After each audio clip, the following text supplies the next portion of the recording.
even if kanang medyo gloomy na siya, padulong na siya muulan.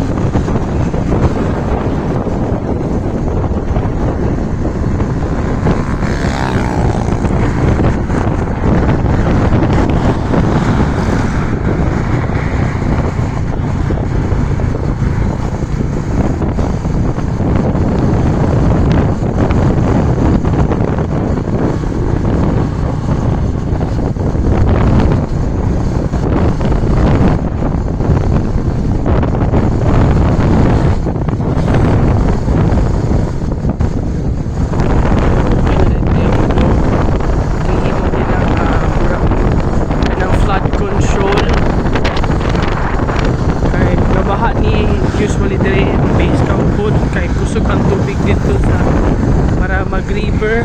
So this is base camp Maramag Bukidnon. Some of people says nga mo daw ni siya ang kana mura og alternate ka camp sa una sa time nga sa Japanese occupation. So we don't know if it is true because niabot na po din mga Japanese when the time nga gusto nila i-colonize ang Philippines.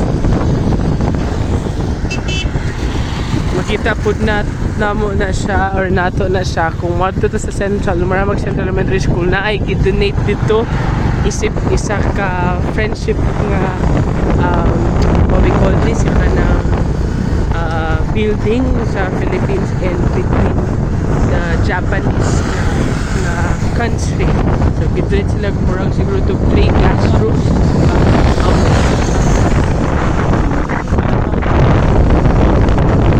Some says Noy base or Nahamri one.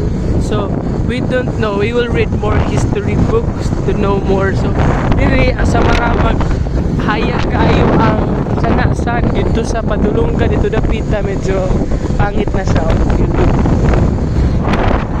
So we are leaving again sa base camp Maramag Bukidnon. We are heading to the center of Maramag, the north and south poblacion nga area.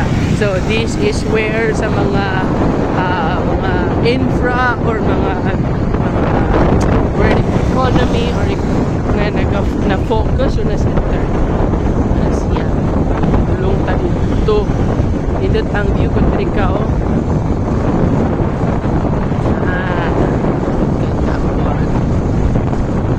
so we are heading now. So this is not part of Maramag but I mean Maramag base camp na kani padulong na dito sa layo na kayo mga kauban to na dito konti cup nga wide